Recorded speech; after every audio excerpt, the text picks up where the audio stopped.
minutes after 10 this beautiful Monday morning. Thank God it's Monday. Today is the 9th of February 2026. You're tuned into Women Radio 91.7 FM, the voice of women, Nigeria's first and only radio station for women and their families. And this is Radio Doctor. Radio Doctor is Nigeria's first specialized health program where medical doctors consult and advise on radio on your Women Radio 91.7 for free. Broadcast 10 a.m. to 11 a.m. Mondays through Fridays. My name is Fumi Bangala, and today our radio doctor is Dr. Olufumilola Akinola. She's a consultant pediatrician at St. Ives Family Hospital. Good morning, Dr. Akinola. How are you this morning? Good morning, Fumi. I'm happy to join you once again this morning. It's a pleasure. How was your weekend? My weekend was fine. Yes, I was able to have some rest. Awesome. This morning, we're going to be talking about childhood development and milestones. That's the topic for this morning. Before we go ahead, once again, the time is 6 minutes after 10. This is the Women Radio. We are live on YouTube at WFM 917, and you can listen to us on the go, www.wfm917.com. The phone lines will be open shortly. If you want to ask a question or send in a message, the numbers to call are 07000 917 917 or 9155 917 917, or you can call our toll-free line 0800 1235 917. You can send a text or WhatsApp message to 0703 1756 537 or 08155 917 917. Okay, let's get into it. Childhood development and milestones. Dr. Akinola, what are developmental milestones? Developmental milestones, they are functional skills and behavior that most children, typically about 75% or more, can do by a certain age, serving as markers for early maturation. These milestones cover key developmental areas such as physical, the motor skills, which cognitive skill, which involve learning and thinking, and social and emotional and communication skill. And these are used by parents and pediatricians to track growth from birth to age month. Awesome. I really like that. Cognitive developmental milestones amongst others, physical amongst others. Okay, my next question is, when should babies start crawling or walking? I know we have a thing in Nigeria where we're in a hurry for our babies to start growing, but at what age should a baby start walking or start crawling? For babies, typically learn to sit, and unsupported between the age of 6 and 8 months, and begin crawling between 7 and 10 months. Although many may start as early as 6 months or as late as 12 months, sitting independently is a key precursor to crawling. So one should take place before another. Some of these milestones. A baby cannot crawl without him or her sitting independently without support. So sitting should take place before crawling. So most children will sit without support at the age of 6 months. Okay. While most children will start crawling between the age of 7 and 10 months. Okay. When should a parent start worrying that their child is not sitting? There is, just as I mentioned, there is a large window of opportunity. There are some that will sit, though most children are expected to sit by the age of 6 months or crawl by the age of 7 months. But there are some of them that will start sitting earlier. Also, you see some that will also have a delay at one stage or another. But for sitting, by the age of 8 months, you expect a child to be sitting comfortably without support. So a child that is not sitting well without you supporting that child at the age of say 8 months, then you say that that child have a delay, in sitting. Also, when you come to crawling, you expect them to be crawling by the age of 7 and 10 months. Some will start crawling earlier, while some maybe by the age of 12 months or beyond 12 months, if this child is not crawling, then there is a problem. So each stage that you expect a child to attain, have a large time or window of opportunity for this child to attain this particular milestone before you can say that this child have a delay, at that particular milestone. Okay, but are there signs that show delayed development when it comes to a baby sitting or crawling or walking? For example, now, I mentioned earlier that you have a child expected to be sitting at the age of 6 months. But before the age of sitting, which is the age of 6 months, there is another milestone that you expect this child to have achieved earlier. That is neck control. Yeah. And this is supposed to have taken place around the age of 3 to 5 months. So by the time you are noticing that a child that is supposed to have a neck control is having issue, as at 5 months, 6 months, is not yet having nerve control, it may be difficult for that child to be sitting at that 6 months. So that child may also have a delay in sitting because it has not achieved the neck control. So that's one of the signs, that is showing, that we may be showing that this child will have a developmental delay. When what expect the child to have achieved earlier probably have not been achieved, then it's possible. With time, and get to know that this child may have a developmental delay. Right. So we said, what you said was, before we start talking about crawling, the child should have started sitting from 6 months, and crawling starts from like 7 to 10 months. But before a child starts sitting, there has to be some signs, which is that the child's neck is oboriduro. What's oboriduro in English? The child's neck is stable enough. Neck control. There should be no head lag before the child starts sitting. Yes. Okay. Let's switch gears a little bit to talking. This one is one that a lot of Nigerian parents are very, very,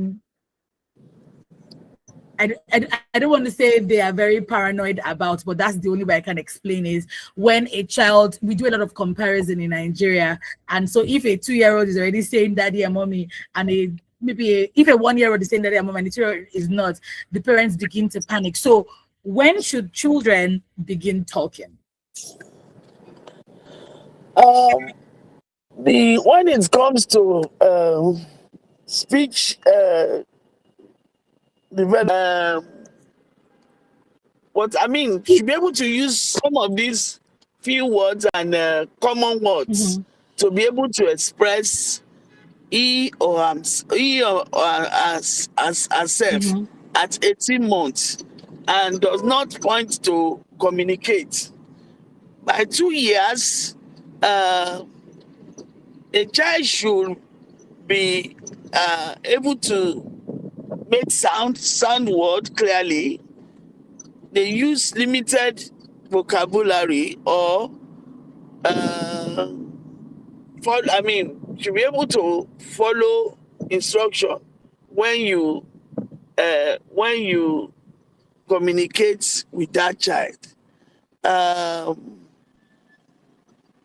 while at 3 years, the speech should be clear enough uh, and familiar enough for people to understand, and should be able to use 2 to 4 word uh, phrases. So from 4 to 6 years, then you should be able to tell simple story and use basic uh, grammar. So, but if this child is not able to attain or get to this milestone at this particular age that I mentioned, Mhm. then you can say the speech delay. Mm. What signs would you say indicates speech delay, or is there anything that causes it? Could it be the environment? Could it be nutrition? What would you say causes speech delay? When it comes to speech delay, there are a lot of factors Okay. that may responsible for a child to, having speech delay. Mm-hmm. And this differ from one child to another. The common causes is hearing loss. It's a leading cause of speech delay in children. And most of the time, it is often linked to ear infection that is not treated well. Mm. Then other problems includes oral motor issue, you know, which involves the problem with muscle controlling the tongue, the lips, and the jaw. Then other things include developmental delays, such as global uh, developmental delay, which involve the cognitive or the intellectual disabilities.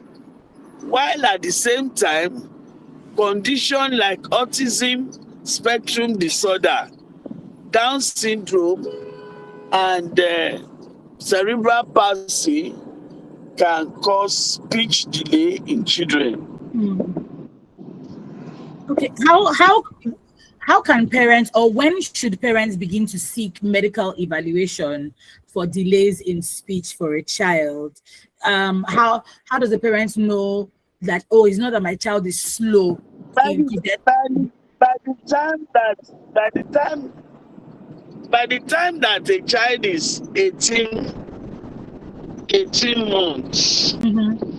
and at that time there is something, I mentioned earlier that uh, at this age you expect that a child should be able to use um, about 3 to 20 single words, you know, and should be able to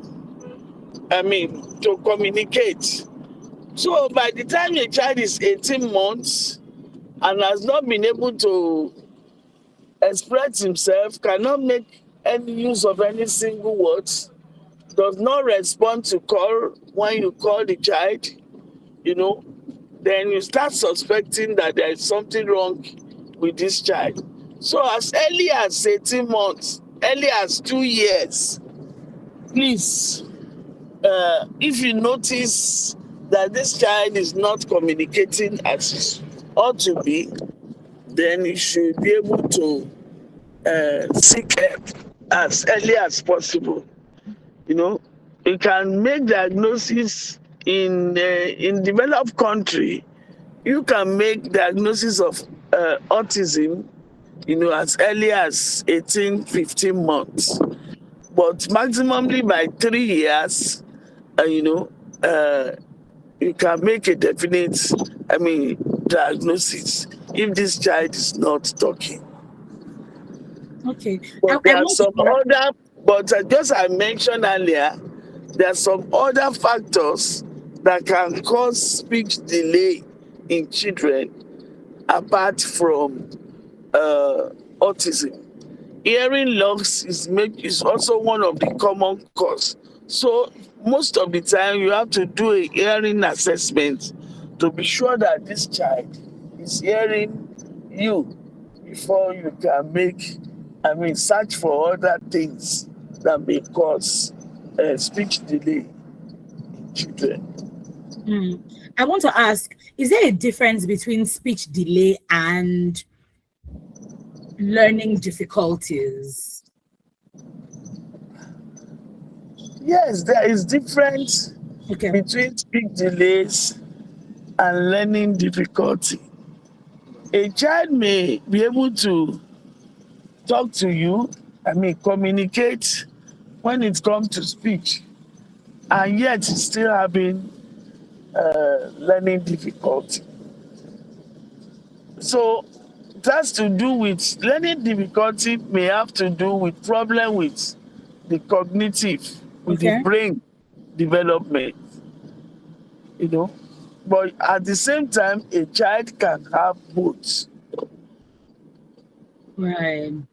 What is learning difficulties cognitive? That they're not understanding well. Is that what that is? It may have to do with the brain development. Okay. When it comes to uh, learning, you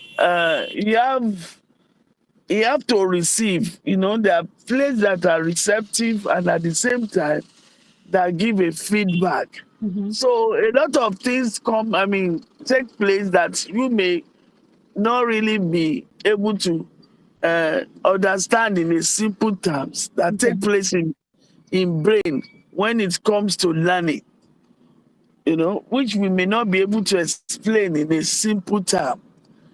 But it has to do with brain, how brain process, there is there is place for reception, Okay. which take it in, process it, then also bring it out when the time needs to come, to bring it out. So a lot of factors are responsible, but there is difference between speech delay and learning difficulty. And Okay. at the same time, it's also possible for the two of them to coexist, Mhm. in the same person. Okay. Thank you so much. So, how can parents support children that have learning difficulties, especially in a fast-paced age that we're in, where parents just give their children tabs and phones to use? How can parents support them outside of these things? Um, what I would say is that when it comes to learning, uh, I would say that there is no child that we can say totally this child cannot learn. Mm-hmm. That is impossible for this child to learn one thing or another. A child may be good in one aspect, and find it difficult to learn or understand uh, another aspect. For example, when it comes to mathematics, some children may find it difficult to understand mathematics, while at the same time they may be exceptionally good when it comes to music, when it comes to dancing, and when it comes to arts subjects or where they can express, themselves. So looking at these two children, you can't say that the other one is learning because he doesn't understand mathematics. Then because of that, that this child is poor, totally he can't learn other things. So what is most important is that parents should support their children, and at the same time, expose them to so many things that they'll be able to bring out the best out of them. Some of them that find it difficult,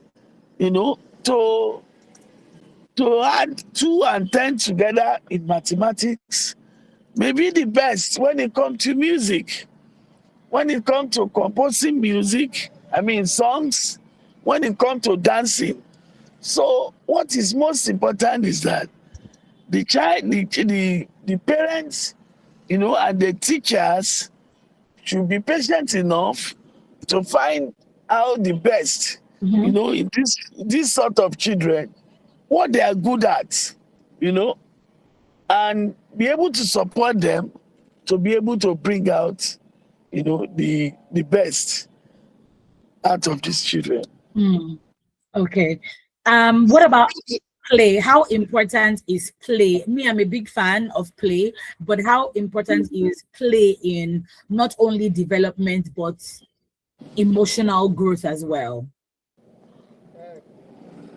Um, Play, uh, when it comes to um, uh, play and emotional uh, development in children, uh, play is essential um for emotional development in children because it offers a safe, low stakes and environment for children to process and express and regulate complex emotion like fear and joy. It fosters resilience, empathy, and self-regulation by allowing children to navigate conflict, build confidence, and manage frustration through imaginative and often social play. Children develop crucial social emotional skill. So it is also important, there is this something that we usually say, adage that all work and no play make Jack a double Yeah. a, Dog a way. double. Yes. So allow your children as they sit, they can't use 24 hours, or the whole month to study. There should be in between break for them also to play. It also help them to process, all what they have learned, you know, and in a relaxed and playful environment. So it gives a room for emotional expression and regulation, and also uh, helps in empathy and perspective, you know, and also build resilience and confidence among these children. It's also help with social and emotional skill, also help with bonding and security. So there are different type of play, but play is also essential, you know, when it comes to child growth uh, and development. as they are learning, there should be time that are also uh, given to them, to play. Okay. What activities supports brain development that can help a child? Pardon? What activities support brain development for a child? Um, Activities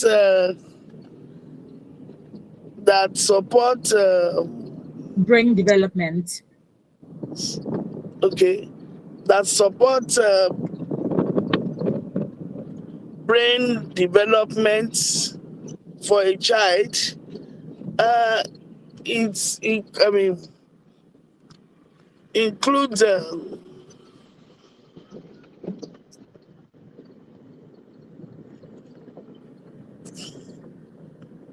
Hello, Dr. Tienla, are you there?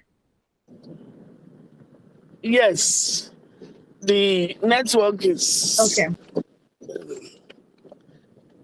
okay. Activities that support brain develop for a child is best developed through consistent, responsive, and nurturing interaction, commonly known as serve and return, Mm. which involve talking, singing, reading, and playing.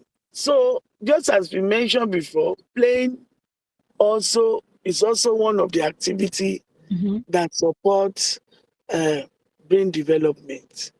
Essential Other essential support includes um, a balanced diet that is rich in nutrients and omega-3 fatty acid, iron, choline, and limiting excessive time screen to allow for active sensory based play. I will say it again. Activities that helps, to develop brain development in children involve consistent, responsive, and nurturing interaction that is commonly known as serve and return. And this involves talking to this child, you know, singing, reading to the child, and also giving room for time to play. And other essential support includes giving this child balanced diet that is rich in nutrients like DHA, omega-3 fatty acid, iron, and choline, which helps in brain development. Consistent sleep is also very, very important. After all activity, please allow these children, to sleep. And they should have about 6 to 8 hours of sleep every day, so that during this sleep, their brain also develop. And at the same time, we should limit excessive screen time to allow for active sensory based play. Exposing your child to too much screen time at a very young age is not so good for their brain development. If you're still listening, this is still Women Radio 91.7 FM. This is Radio Doctor, and we have Dr. Olufumilola Akionla with us, talking to us about childhood development and milestones. Right about now, the time is 25 minutes to 11, and we're live on YouTube at WFM 917. The phone lines are open, so you can call in to ask a question or give your own contribution. When you talk about sleep and screen time, I was just like, yes, because sleep is very, very important for children. But you see, this screen time, especially for us 21st century parents, I find that a lot of parents just give their children the screen because they don't want that creates engagement with your child. That your child is learning words, learning body language, is saying limit excessive screen time. She's not saying they should not even be on screen. I personally am half and half. My children don't have the screens until the weekend. And even now, I was telling somebody yesterday that I'm going to even reduce the screen time on the weekend. On the weekday, they are playing. I'm very, very big on play. They go outside to play. They're playing with their toys because I think that's very, very important. Because one of the things I've noticed is when they are on their screen, when you ask them questions, they're so distracted. They don't even understand what you're saying. They can't give you, they're not coherent. They can't give you answers. So I'm adding my mouth towards Dr. Akiola has also said. Let's talk about development in boys and girls. We know that boys and girls develop differently, but are there particular, like, how does this affect their development as well? Or how can parents help their children knowing that, okay, these are what boys do and these are what girls do? Um, when it comes to gender uh, and brain development uh, in children,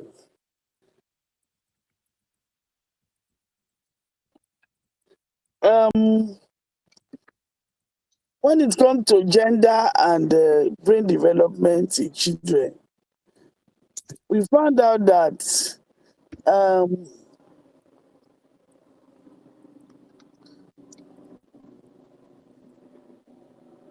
Hi, Dr. Kela.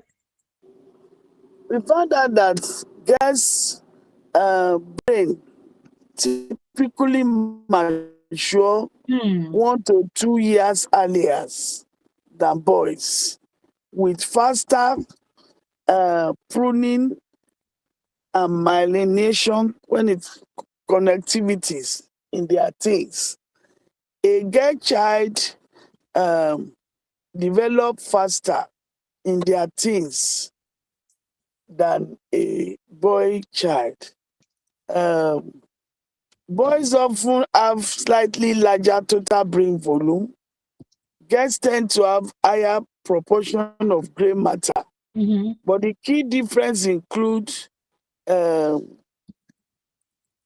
stronger hemispheric connection in women when it comes to intuitive and verbal.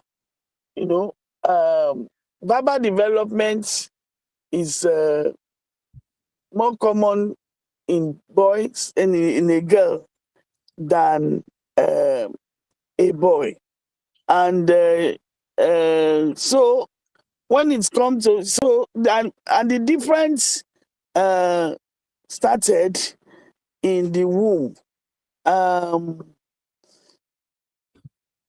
so there is physical difference, and also when it now comes to functional differences, girls often develop language and emotional recognition skill earlier, while boys may develop spatial and motor skill faster Awesome. than girls.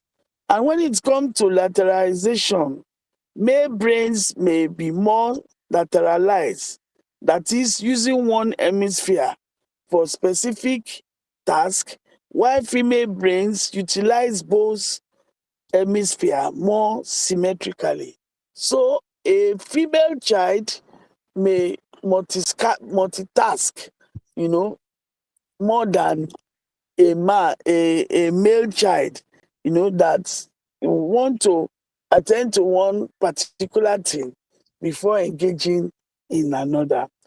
And when it comes to neurochemical and physiological differences, serotonin, which related to mood, acts differently in female brain, potentially explaining higher susceptibility to anxiety and depression in female Mm. than male. So these are the major difference Differences. than uh, seen in both male and female. And female. Okay, before we even go, I wanted us to, you mentioned autism earlier on, and I wanted you to touch on it. How can parents support children with autism? And we know that there are different levels of different autism levels on the spectrum for children. How can parents support their children? Um, I mentioned earlier, um, what the parent needs to do know is that uh, each child is different. So, and when it comes to autism, uh, the autism is a spectrum, uh, which we can be explaining that they have mild, moderate to severe.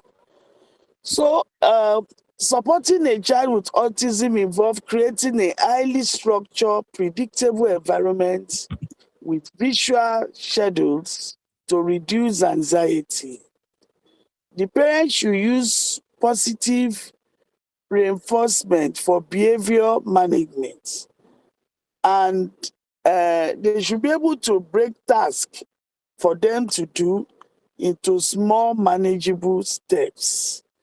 Uh, Practical strategies that they can use is uh, that they should know that autistic children often thrive on consistency. So the parents should establish a routine and structure, create a visual schedule for daily activities like meantime. Okay, this is the time we usually have our meal. Maybe we have the meal on this particular table. They like routine and structure. So parents should create an atmosphere, you know, to for visual schedule what they can see, you know. This is it, so that when they notice that they know this is the time for meal time, you know, this is the time for bedtime. Maybe by then, by 8 o'clock, the mother will take them into the room to sleep.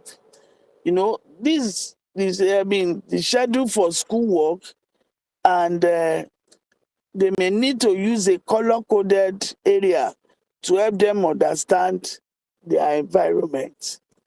Um, they should also help them to manage transition with timers. Um, for example, now use first, you know, in 5 minutes, maybe there's a way they may need to use that. We'll stop playing. Maybe we are playing now. Okay, in 5 minutes, we'll stop playing. So that when the time comes that you stop be playing, the child will now be fretting.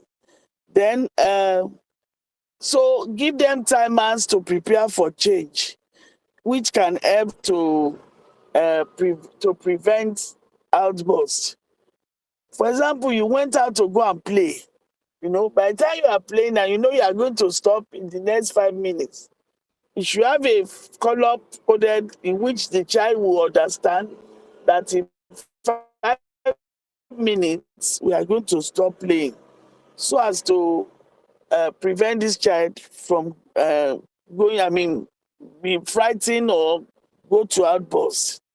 And you should use positive reinforcement to help them by catching. If you see them doing something good, use positive reinforcement to encourage them.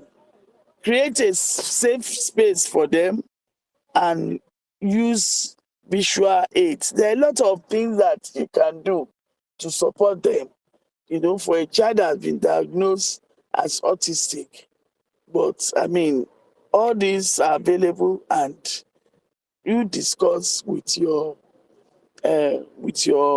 doctor.